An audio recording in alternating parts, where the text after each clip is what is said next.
Pertama-tama saya jujur berkata, banyak mutiara kebenaran yang saya dapatkan lewat khotbah dan pengajaran beliau. Tetapi dalam satu titik ini, dalam satu konteks ini, saya sama sekali tidak setuju dengan Pendeta Dr. Stephen Tong. Sama dengan hambanya Pastor Andi Simon dan banyak hamba Tuhan yang lain. Ketika beliau berkata, berpuluh-puluh tahun pendeta-pendeta di Indonesia yang percaya adanya mujizat omong kosong. Dalam konteks ini saya mau kasih tahu Pendeta Dr. Stephen Tong yang justru omong kosong. Mohon maaf kawan, saya harus terus terang memberikan konklusi atau kesimpulan. Apa yang engkau sampaikan tidak sesuai dengan fakta yang sebenarnya. Mungkin saudaraku Patrick Smith dan juga orang-orang yang menjadi pendukung dari Patrick Smith akan bertanya, apa yang ingin Anda katakan pendeta?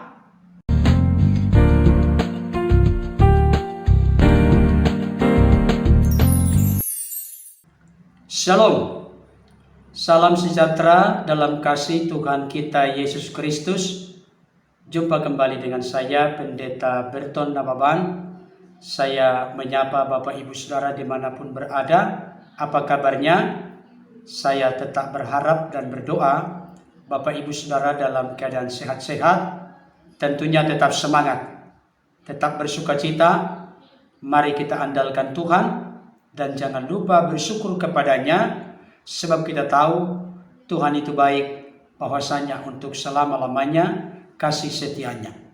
Bapak Ibu Saudara yang dikasihi oleh Tuhan, pada kesempatan ini saya rindu untuk memberikan ulasan sekaligus respon dan tanggapan kepada saudaraku Patrick Smith, di mana beberapa minggu yang lalu beliau membuat satu unggahan dengan judul Pastor Andi Simon dipermalukan oleh pendeta yang mempermalukan diri sendiri, dengan thumbnail orang yang mempermalukan pendeta Stephen Tong kini mempermalukan diri sendiri.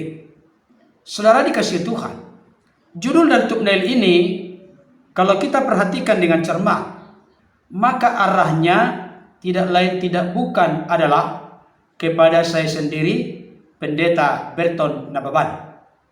Kenapa? Karena di dalam thumbnail itu beliau membuat foto saya. Berarti maksud dan tujuannya yang mempermalukan diri sendiri adalah saya sendiri. Saudara dikasihi Tuhan, sekaliguslah mempromosikan unggahan video dari beliau, karena saya tidak akan membuat cuplikannya di dalam ulasan ini. Bapak Ibu Saudara bisa menontonnya di channel dari saudaraku Patrick Smith.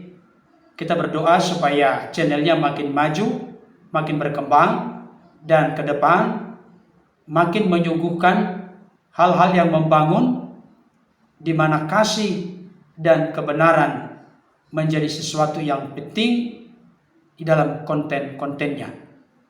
Jangan sampai oleh karena dasar kasih kita jadi tidak berdiri dalam kebenaran. Sebaliknya, jangan sampai oleh karena mengklaim mempertahankan kebenaran kita jadi kehilangan kasih. Saudaraku yang dikasihi oleh Tuhan, dan khususnya kepada saudaraku Patrick Smith, ada ungkapan yang mengatakan, tidak kenal maka tidak sayang. Memang secara jujur saya berkata, yang namanya bertemu langsung atau bicara, ngobrol, diskusi langsung dengan Patrick Smith, saya belum pernah. Dan tentunya sebaliknya beliau pun belum pernah bicara langsung dengan saya. Tetapi yang jelas, barangkali kalau sudah semakin mengenal satu dengan yang lain, hal itu akan semakin memperkecil kesalahpahaman satu dengan yang lain. Dan itulah yang terjadi antara saya dengan saudaraku Aperlin Jebua. Sekarang ini kita punya komunikasi yang sangat baik, sangat bagus. Yang saya tahu dan saya mengerti bahwa Aperlin Jebua adalah teman atau sahabat dari Patrice Smith. Nah, kepadamu Patrice Smith, saya mau berkata begini kawan. Apa yang kamu bahas di videomu itu terjadi oleh karena belum mengenal siapa saya. Ini bukan berbicara tentang kehebatan, ketenaran, kepintaran, kecerdasan, tidak. Tapi berbicara secara khusus berkaitan dengan fakta yang sebenarnya. Dengan kata lain, apa yang disampaikan oleh saudaraku Patrice Smith di dalam unggahan videonya berkaitan dengan saya, dengan judul Pastor Andy Simon dipermalukan oleh pendeta yang mempermalukan diri sendiri, dengan thumbnail orang yang permalukan pendeta Stephen Tong kini mempermalukan diri sendiri. Saya sudah menonton kontenmu dari awal sampai akhir dengan penuh kesungguhan dan ketelitian. Tapi mohon maaf kawan, saya harus terus terang memberikan konklusi atau kesimpulan. Apa yang engkau sampaikan tidak sesuai dengan fakta yang sebenarnya. Mungkin saudaraku Patrice Smith dan juga orang-orang yang menjadi pendukung dari Patrice Smith akan bertanya, apa yang ingin Anda katakan pendeta?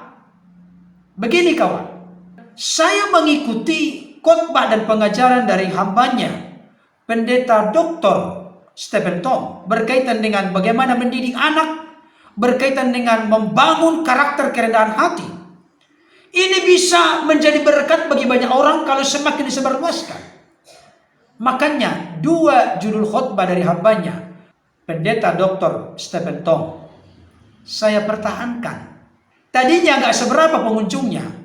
Yang membuat populer, terkenal channel saya ini adalah dari lagu-lagu rohani sebelumnya.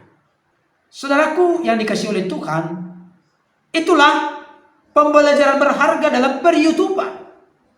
Banyak channel-channel sebelumnya yang sudah saya bangun, tetapi oleh karena sudah semakin ketat peraturan daripada YouTube, terlebih tidak boleh lagi re-upload, maka saya sendiri pun mengambil langkah untuk membuat konten-konten yang lebih orisinil, atau bisa saja saya ambil konten orang lain seperti hambanya Pastor Andy Simon. Saya memberikan beberapa ulasan dan tangkapan, tapi tujuannya konstruktif, bukan destruktif. Nah, berikutnya saya ingin sampaikan kepada kita semua supaya jangan salah mengerti, salah paham. Saya perlu meluruskan kepada setiap kita, khususnya kepada saudaraku Patrice Smith. Konten dari hambanya pendeta Dr. Stephen Tong berkaitan dengan dua judul khotbah beliau, seluruhnya sangat meneguhkan dan menguatkan saya. Dan jangan lupa, saya perlu tunjukkan kepada saudaraku Patrice Smith dan kepada siapapun yang menjadi barangkali pendukung Patrice Smith dan kepada Bapak Ibu Saudara dimanapun berada. Di dalam ulasan terbaru berkaitan dengan judul unggahan saya, pendeta Dr. Stephen Tong berkata, pendeta-pendeta di Indonesia berpuluh-puluh tahun telah omong kosong dan seterusnya. Di dalam video tersebut, saya jelas mengatakan sesuatu yang baik dan positif berkaitan dengan hambanya pendeta Dr. Stephen Tong. Mungkin Bapak Ibu Saudara, khususnya saudaraku Patrice Smith berkata omong kosong. Saya tunjukkan dan saya akan kutip kembali. Ini dia. Saudara yang dikasihi oleh Tuhan, pertama-tama saya jujur berkata, banyak mutiara kebenaran yang saya dapatkan lewat khotbah dan pengajaran beliau. Tetapi dalam satu titik ini, dalam satu konteks ini, saya sama sekali tidak setuju dengan pendeta Dr. Stephen Tong. Sama dengan hambanya Pastor Andy Simon dan banyak hamba Tuhan yang lain. Ketika beliau berkata, berpuluh-puluh tahun pendeta-pendeta di Indonesia yang percaya adanya mujizat omong kosong. Dalam konteks ini saya mau kasih tahu pendeta Dr. Stephen Tong yang justru omong kosong. Tanpa mengurangi rasa hormat dari saya kepada hambanya pendeta Dr. Stephen Tong. Dalam konteks pelayanan kesembuhan mujizat in Jesus name, saya tidak sependapat dengan beliau. Kenapa saya katakan demikian? Beliau berkata begini, Bapak Ibu Saudara, Yesus anak Allah yang tunggal. Benar. Itu iya, karena itu fakta Alkitab. Tapi beliau berkata begini, jangan coba mengkopi, meniru apa yang hanya bisa dilakukan oleh satu-satunya pribadi, yaitu Yesus Kristus. Beliau menjelaskan, hanya Yesus yang bisa membangkitkan orang mati. Hanya Yesus yang bisa mencelikkan mata orang buta. Hanya Yesus yang bisa membuat orang yang bisu atau gagak berkata-kata dengan baik dan lancar. Hanya Yesus yang bisa membuat orang yang tuli mendengar. Hanya Yesus yang bisa membuat orang timpang atau lumpuh berjalan kembali normal. Saya mau kasih tahu, memang benar Yesus Kristus adalah anak Allah yang tunggal. Tetapi bukan hanya Yesus yang bisa melakukan apa yang sudah saya sebutkan tadi. Ini salah kaprah yang sangat luar biasa, keterlaluan. Saya jadi bingung dan kaget sebetulnya. Sosok hambanya yang saya hormati, pendeta Dr. Stephen Tong, yang begitu cerdas, begitu jenius, begitu pintar.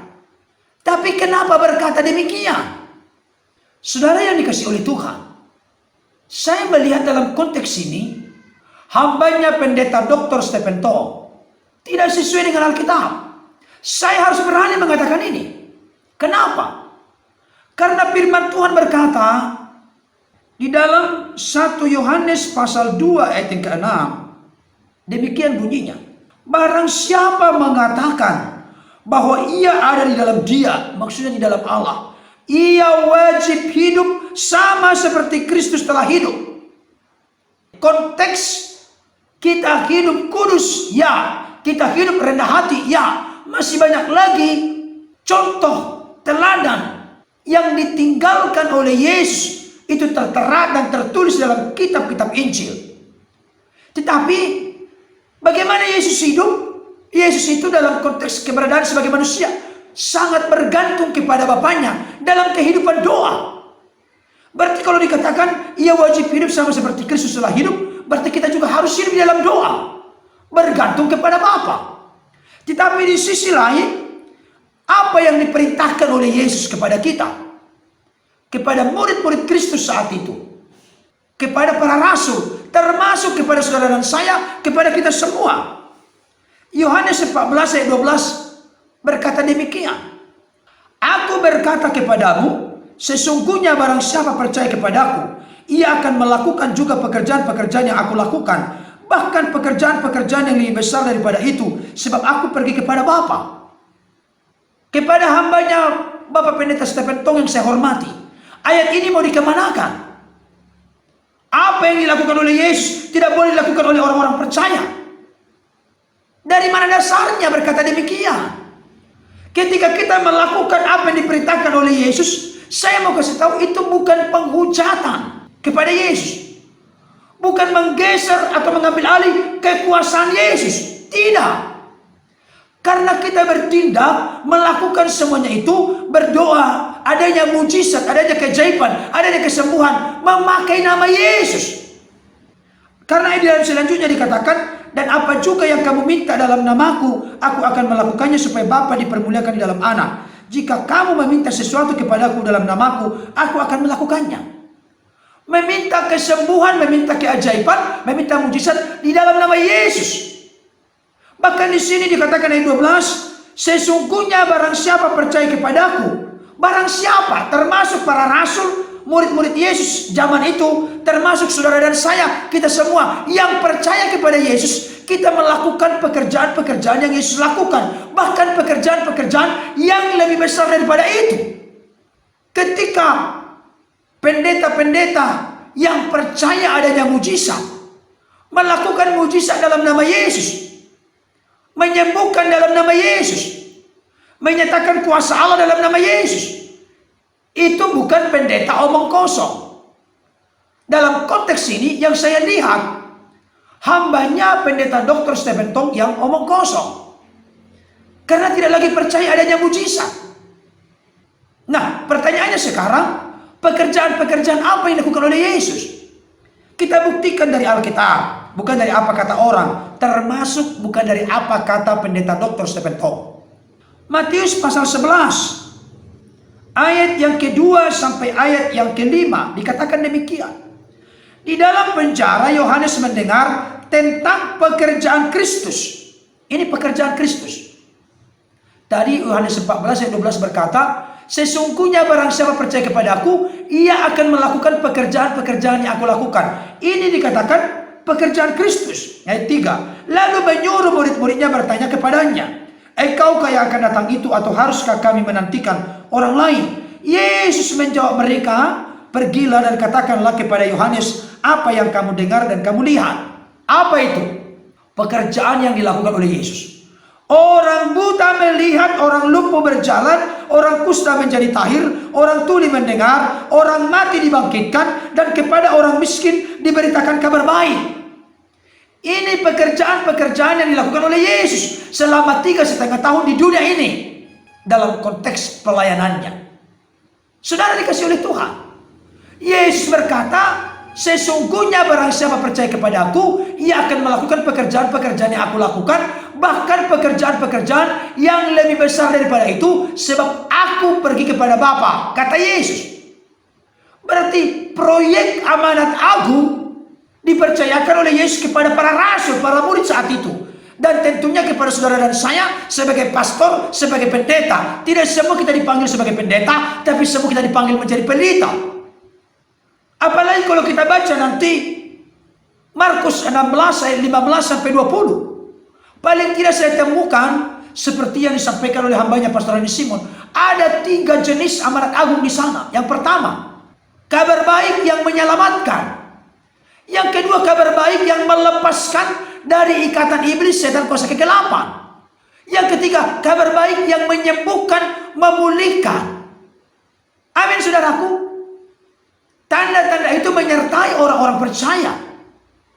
Dan para rasul pun pergi memberitakan Injil, dan tanda-tanda itu meneguhkan firman yang disampaikan.